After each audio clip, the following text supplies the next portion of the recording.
Bienvenue à Mémoire du passé.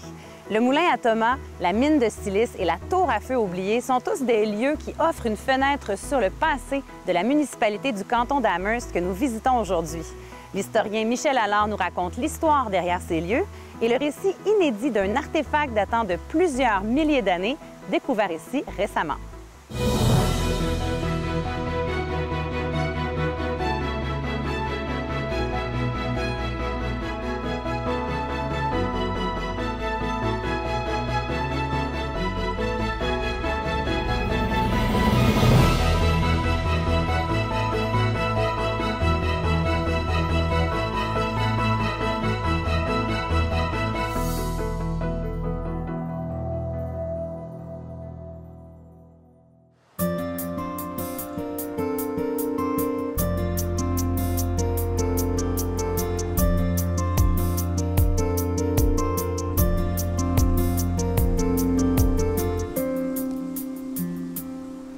Michel, on a préparé toute une émission aujourd'hui.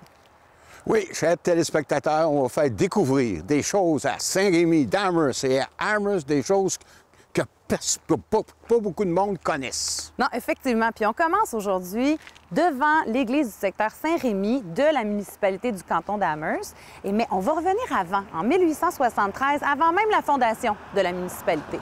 Oui, c'est-à-dire qu'il y a des squatters qui sont installés ici avant même la fondation, des squatters qui venaient de Montebello. Pourquoi 1873? 1873, il y a une grande crise économique. Or, les gens ne peuvent plus vivre, fait qu'il y en a plusieurs qui sont venus s'installer ici dans la région. Un peu après qu'ils sont venus ici, il y a le curé Labelle qui est venu, puis il a choisi l'emplacement de l'église, même si cette église-là n'a été construite qu'en 1905. Mais avec le curé Labelle, il y a d'autres colons qui sont arrivés, qui sont installés. Donc, vous avez eu, si vous voulez, un noyau villageois qui s'est construit autour du lac Rémy qui est en arrière de nous. Et donc, en 1883, la municipalité du canton d'Amherst est créée. Et son nom, un peu comme d'autres municipalités, ça n'a pas été choisi au hasard. Non. D'abord, Amherst. Amherst, c'est le général anglais qui a accepté la capitulation de Montréal en 1760. C'était le chef des armées britanniques anglaises en Amérique du Nord. Bon, ça, c'est Amherst. Rémy, maintenant. Rémy, c'est le nom du premier desservant curé. Pas nécessairement curé, mais qui est le premier desservant de la mission à l'époque. Et Rémy, vous savez, Saint-Rémy, c'est celui qui a baptisé Clovis, un des premiers rois de France. Alors, tout ça, voulez-vous, c'est assez pas mal mélangé, tout ça, mais c'est quand même important. Amherst, un général anglais, avec Rémy, un évêque qui a baptisé le premier roi de France. Bon, ensuite, est-ce qu'on pourrait parler aussi que c'est la municipalité du canton d'Amherst? Or, il y a là 3 hameaux. Premièrement, il y a Rockaway Valley, qui est un peu plus loin ici, qui, lui, a été colonisé par des Irlandais protestants. Bon. Et là, il y a des terres assez... de bonnes terres. Puis aujourd'hui, bien, il y a beaucoup de francophones qui sont installés là. Il y a un deuxième hameau qui s'appelle Vendée. Vendée, vous savez, c'est une région de France. Pourquoi c'est amené ici, je ne sais pas. Bon, là, ce qui est arrivé, c'est qu'il y en a des gens qui sont installés autour du lac Windigo. Windigo, c'est un mot en algonquin qui veut dire un monstre. Et le troisième hameau, Michel, c'est Saint-Rémy. Le troisième hameau, c'est Saint-Rémy, effectivement, comme je disais tout à l'heure, Rémy qui a été choisi. Et puis, ce troisième hameau-là, c'est, dans le fond, aujourd'hui, c'est le centre administratif. Voyez-vous, vous avez l'église ici, vous avez le bureau de poste de l'autre côté de la rue, puis un peu plus loin, vous avez l'école.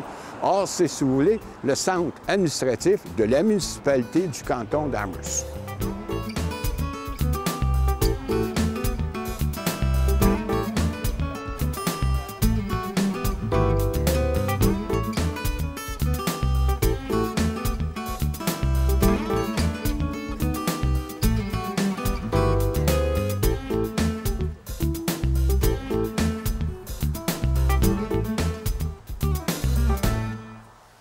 On est sur le terrain d'un citoyen de la municipalité, Michel, mais on a une bonne raison d'être ici. Il n'y a pas si longtemps, quelques années à peine, un objet plutôt inusité a été trouvé. Voyez-vous, je vais vous raconter une histoire. Souvent, en archéologie, Les découvertes se font par hasard. Bon, ici, le propriétaire, c'est-à-dire l'épouse du propriétaire, lui a dit, écoute, là, c'est le temps que tu agrandisses le potager. Tu agrandis notre potager. Alors, il s'est installé avec sa bêche, il s'appelle. Et puis, juste ici, dans le coin ici, tout à coup, il est arrivé, trouve cette pierre-là. Tiens, il dit, c'est drôle, c'est une pierre polie. C'est une pierre qui est faite comme ça avait été aiguisé. C'est pas comme les autres pierres, ça. Regardez la forme. Non, elle est clairement travaillée, elle semble travailler. Il dit, écoutez, il y a quelque chose qui marche pas. Fait qu'il a montré ça à quelques-uns de ses amis. Puis eux autres, ils ont dit, ce serait peut-être mieux d'aller à Ottawa, puis la faire examiner. Et puis là, bien, les archéologues ont examiné la pierre, tous ses angles. Ils ont pris différentes méthodes pour être capables de dater une pierre. Et ils lui ont dit, probablement, c'est 4000 à 5000 ans avant Jésus-Christ. Alors, ce qui veut dire que c'est important. Parce que pour avoir fait ce travail-là, il a fallu avoir la main de l'homme. Ça ne s'est pas fait tout seul, ce n'est pas une œuvre de la nature.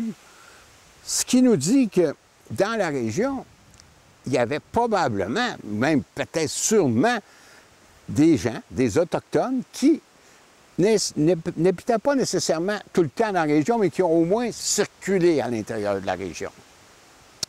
C'est une preuve, et c'est quelque chose que, comme je vous disais au début, c'est par pur hasard qu'on a trouvé.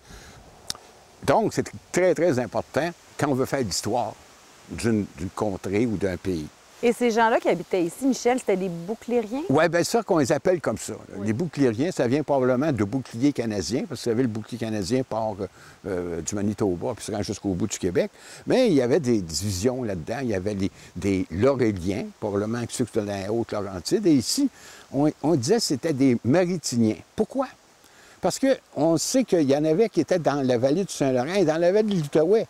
Mais on est à côté de la vallée de l'Outaouais ici. Fait que c'est probablement ces gens-là. Mais par contre, on ne peut pas mettre notre main dans le feu. Non. Mais je reviens encore à ce que je vous disais. C'est très important.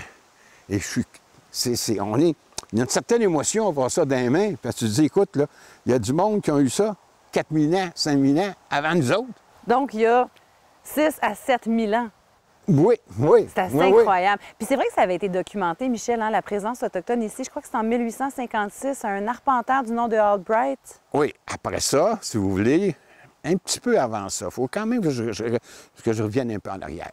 Quand Champlain a remonté l'île l'Outaouais dans les années 1615, effectivement, il a rencontré des tribus qui s'appelaient les Wiskarinis. Et c'était juste à côté d'ici. Donc, on sait qu'à ce moment-là, il y en a dans le coin. Mais on ne sait pas plus que ça. Une chose que j'ai oublié de vous dire, très, très, très, très, très, très importante, c'est qu'on pense que cet objet-là, regardez là, la pointe, c'était une hache, ou ça pouvait être peut-être une moulinette pour creuser une pirogue. Une herminette, oui. Une herminette. Ça fait que c'est un ou l'autre, ou peut-être les deux. Oui. Alors, ce que veut donc dire, si vous voulez, cet objet-là, après ça, on a Albright, après ça, bien, les Blancs qui ont arpenté et qui ont vécu, bien, ils ont bien vu qu'il y avait des Autochtones, qu'il y en avait beaucoup qui demeuraient ici. Et donc, cet artefact-là a été trouvé ici par un citoyen, l'a fait évaluer, et aujourd'hui, il se trouve à l'Hôtel de Ville. Oui, et on peut dire aujourd'hui, à Amherst, il y a des Autochtones qui ont peut-être pas occupé le territoire, mais qui ont au moins circulé et sont demeurés un certain temps sur le territoire.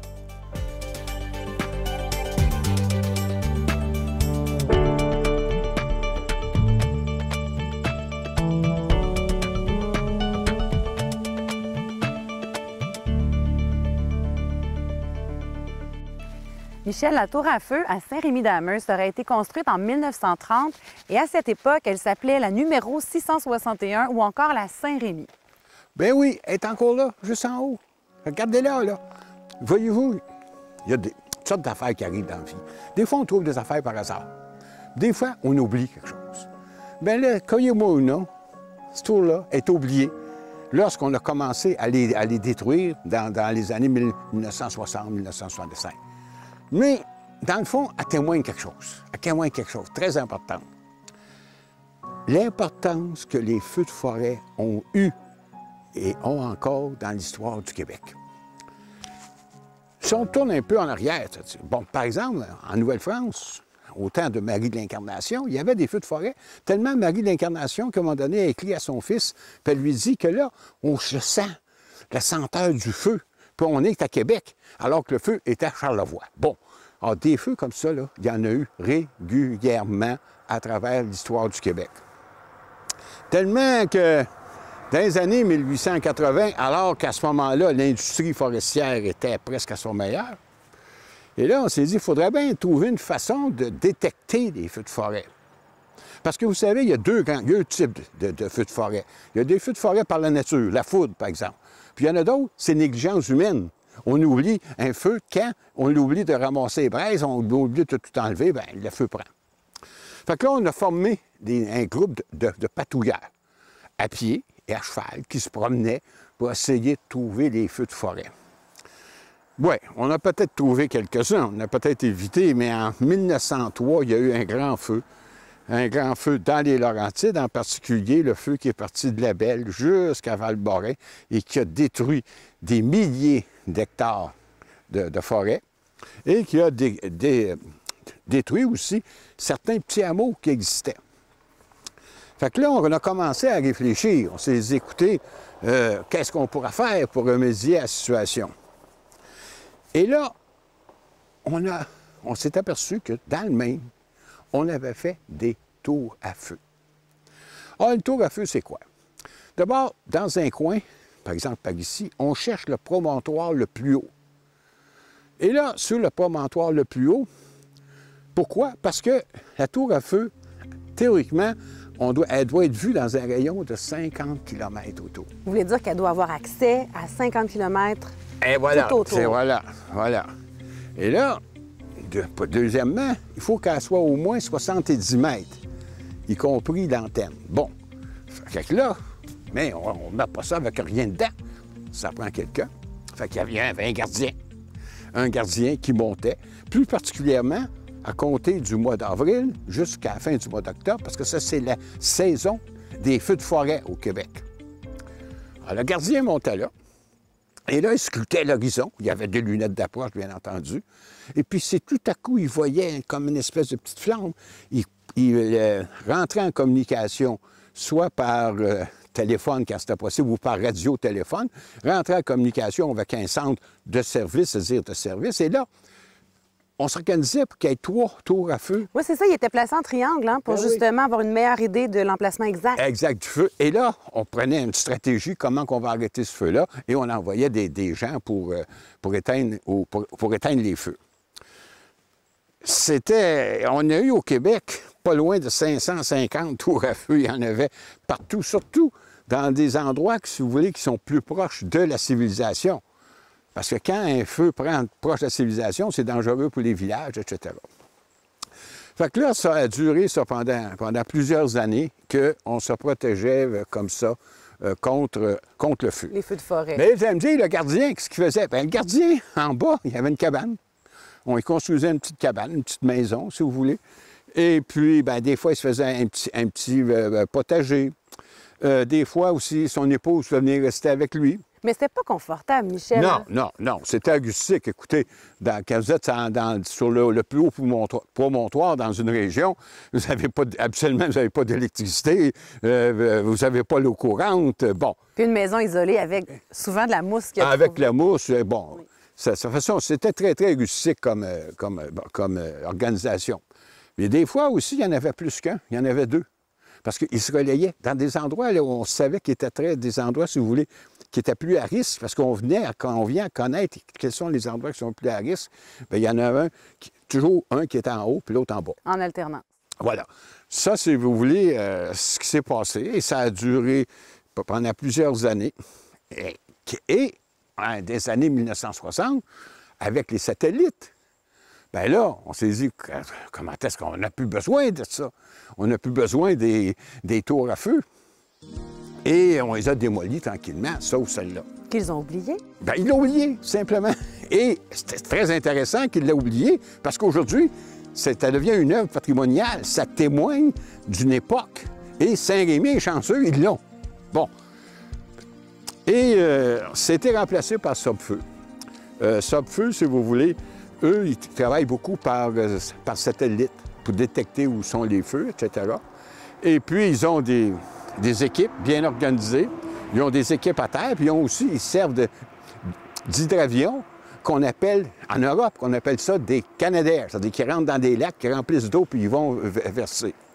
Dans les Laurentides, on a deux endroits, si vous voulez, des postes de service. Il y en a un à Maniwaki, puis un autre à Tremblant. Or, aujourd'hui, c'est Sopfeu qui a pris la relève et puis, bien, qui essaie de faire, si vous voulez, de l'éducation, parce qu'encore une fois, une des grandes causes, c'est les gens qui se promènent en forêt puis qui oublient à un moment donné que la forêt, bien, ça commence tranquillement. C'est dangereux qu'un feu de forêt, souvent, ça commence à terre. Puis, on ne le voit pas tellement, ça se répand à travers les boussards, puis tout à coup, quand vous regardez les sapins, une fois que ça monte d'un sapin à l'autre ou d'une épinette à l'autre, bien, ça flambe, ça flambe. C'est devenu, si vous voulez, une organisation, une façon typiquement québécoise de repérer les feux de forêt.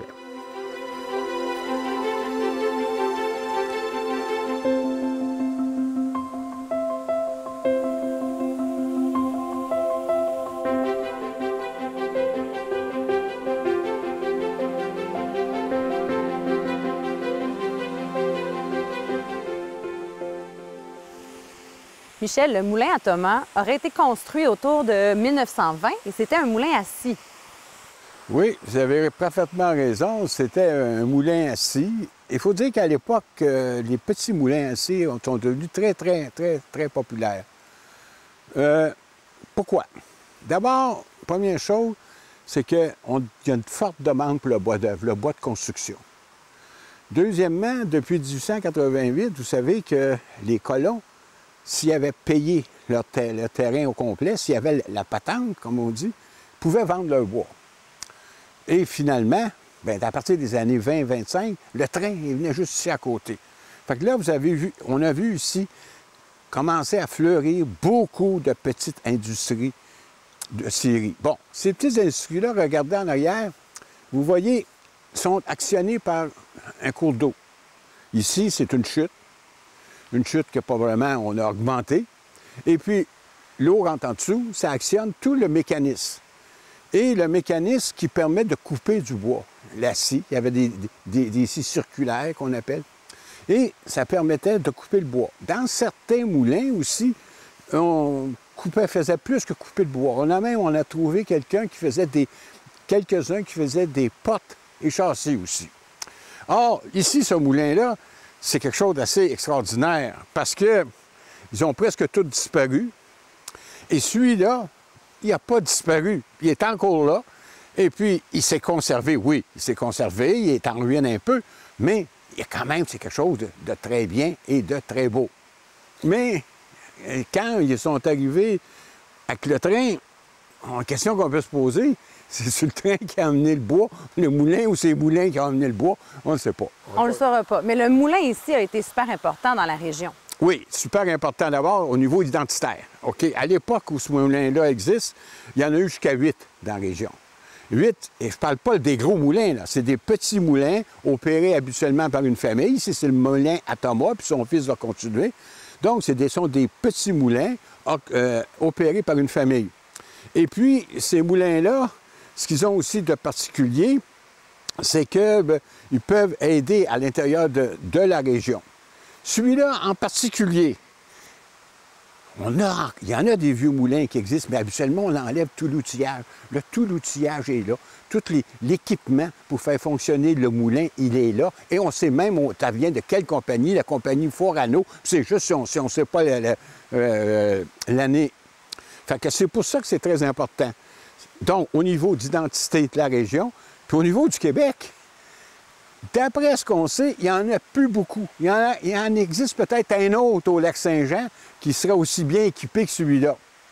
Fait que c'est là, ici, on a un petit bijou, si vous voulez, à Saint-Rémy. On a un petit bijou pour pouvoir montrer aux gens, c'était quoi le patrimoine industriel et c'est quoi un moulin à ce moment-là, alors c'était opéré par les chutes, par l'eau. Oui, d'ailleurs, la MRC des Laurentides a octroyé 10 000 à la municipalité d'Amherst pour sécuriser le moulin jusqu'à sa réfection complète, parce qu'on sait que, oui, le bâtiment ici fait partie du répertoire culturel québécois, mais depuis 2020, la municipalité a voté pour un règlement pour la citation du moulin comme un vestige du patrimoine industriel. Oui, vous avez exactement raison. Espérons qu'un jour, ce moulin-là sera rénové et on pourra le visiter comme un témoin du passé.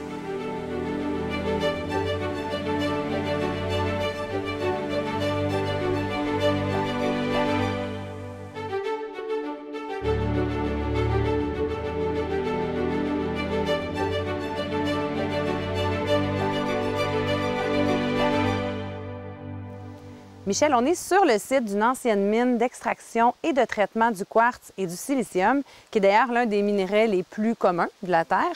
Mais avant de tomber dans l'histoire de la mine, c'est important pour les gens de se rappeler la loi des mines de 1880. Oui, la loi des mines de 1880 disait ceci. Quand vous êtes propriétaire d'un terrain, le sous-sol ne vous appartient pas. Le sous-sol appartient au gouvernement et le gouvernement peut le céder à des compagnies forestières en retour de redevances. Or, c'est une loi qui s'applique partout au Québec. Mais pour revenir un peu à ce que vous me disiez tout à l'heure, oui, vous avez raison, c'est très abondant. On calcule quand même que 60 de l'écorce terrestre est faite en silice. Mais souvent, le silice, c'est réuni à d'autres minéraux. Ce n'est pas un minéral qu'on trouve très souvent seul. Il est souvent avec d'autres minéraux, dont le quartz en particulier. Et puis aussi, ce qu'il y a aussi de particulier, c'est que ça a divers usages.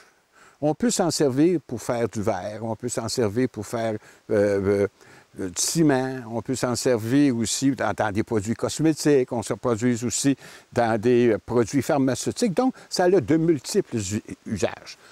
Or, ici, en 1935, on va séparer le quartz du silice, du silicium. Et c'est là qu'on va décider de faire d'abord une mine sous terre, puis après ça, ils ont choisi d'aller à ciel ouvert. Pourquoi? Bien, parce que quand il était sous terre, quand on sépare le quartz, qu'on veut séparer le quartz, on fait de la poussière. Alors, il y a de la poussière de silice qui se répand. Donc, dans des mines, c'était très, très mauvais pour la santé des différents travailleurs. Donc, on a décidé de faire une mine à l'extérieur. Mais la mine à l'extérieur, on faisait sauter ça à dynamite. Puis quand les morceaux étaient trop gros, bien, c'était des ouvriers qui devraient briser les morceaux. Là, on les amenait à l'usine, parce qu'il y a toujours une usine, et on traite. Mais on le traite pour diviser le quartz du silice. Et là, qu'est-ce qui arrive? Bien, il y a de la poussière. Il y a de la poussière dehors, il y a de la poussière en dedans. Puis imaginez-vous, dans l'intérieur d'une usine qui est presque fermée, bien là, il y a de la poussière. Et puis, le silice, respirer un petit peu, c'est pas tellement grave. Mais si vous en respirez beaucoup pendant longtemps, qu'est-ce qui arrive? C'est que ça attaque les poumons. Ça attaque les poumons et ça peut conduire à différentes maladies, dont la silicose ou la tuberculose ou la pneumonie. Mais voyez-vous, c'est ça, parce que là, en 1948, il y a un journaliste qui s'appelait Burton Leroux. Burton Leroux. Lui a écrit un article sur la mine parce qu'il avait entendu parler des maladies. Et ça a beaucoup dérangé, cet article-là. Oh oui, c'est très dérangé. D'abord, plus qu'un article, c'est le numéro complet de la revue Relations publiée par les Jésuites. Un numéro complet. Alors, Burton s'était rendu compte d'une chose. C'est qu'entre les années 35 et, si vous voulez, 1948, il y a au moins une quarantaine de personnes qui sont décédées de la silice. Et la plupart de ces gens-là sont enterrés dans le cimetière pas loin d'ici. Fait que donc, il est sûr que c'est une quarantaine, mais il y en a probablement plus. Or, lui, il s'est appliqué, il dit, comment ça se fait que c'est arrivé, ça? Comment ça se fait que ces gens-là sont morts? Et il dit même, au début de son article, qu'au-dessus de Saint-Rémy, il flotte toujours un petit genre de nuage de couleur jaunâtre. Faisant référence probablement à la poussière. Bien, c'est la poussière qui monte, c'est la poussière qui monte. Fait que donc, la première chose qu'il se rend compte, c'est qu'il dit en tout cas, c'est que les ouvriers se protègent, sont mal protégés. Ils ont juste qu'un masque, mais le masque n'empêche pas la poussière de rentrer. Et même, à un moment donné, ils enlèvent leur masque pour travailler, etc. Donc, il déplore, si vous voulez, les conditions sanitaires dans lesquelles les ouvriers travaillent. Deuxièmement, il va plus loin que ça. Quand à ce moment-là, quand un ouvrier est blessé ou a une maladie industrielle, il peut recevoir une indemnisation. Or, il se rend compte que pour le silice, il faut que les gens aient travaillé 5 ans dans la mine avant de pouvoir être éligibles à recevoir une indemnisation. Or, il se rend compte, ça n'a pas de sens. Il dit, il y a des gens qui travaillent 1 an, 2 ans, puis ils tombent malades. Bien là, il se ramasse avec aucun revenu ou presque rien.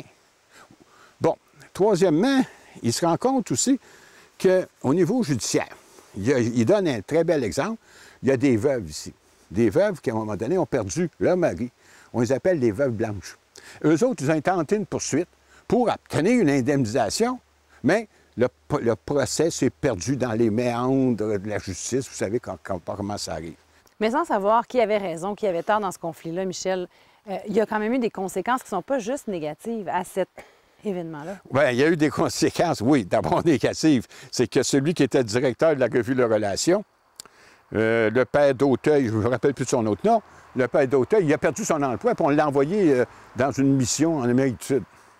Ou en tout cas, un peu en dehors du Québec.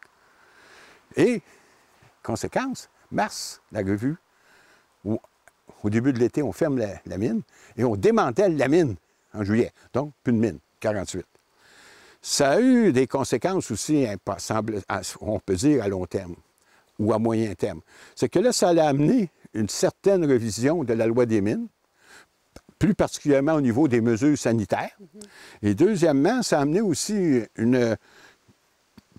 si vous voulez, de précision au niveau de la CSST, les accidents de travail, et les maladies industrielles qui, à ce moment-là, étaient plus ou moins, si vous voulez, reconnues, bien, on a essayé d'améliorer. Puis en même temps, quand ça s'est produit ici, après coup, ça a commencé à Thetford Mine pour l'amiante, l'amiantose, et là, bien, ça a fait tout ça ensemble. Ça a fait, si vous voulez, brasser pas mal de choses au Québec. Et il y a beaucoup de gens qui s'en sont mêlés. Mais au niveau de la CSST, Michel, c'est là où les conséquences ne sont pas que négatives. Il faut savoir que... Non. Au contraire, ça a eu des conséquences positives. Ça l'a amélioré. Ça l'a amélioré la loi, comme ça a amélioré la loi des mines. Non, il ne faut pas juste des conséquences négatives, au contraire. Et les gens d'ici, Michel, n'oublient pas, il y a d'ailleurs une belle statue du Sacré-Cœur qui a été érigée en commémoration des événements qui sont survenus ici en 1948 devant l'église du secteur Saint-Rémy. Oui, et je pense qu'ils veulent faire même plus. Il y a le projet de faire un centre d'interprétation où on parlera, si vous voulez, de la mine, de la tour et du moulin à Thomas. Et donc, pour, dans le fond, faire connaître les restes-là du patrimoine importants qui sont ici à Saint-Rémy.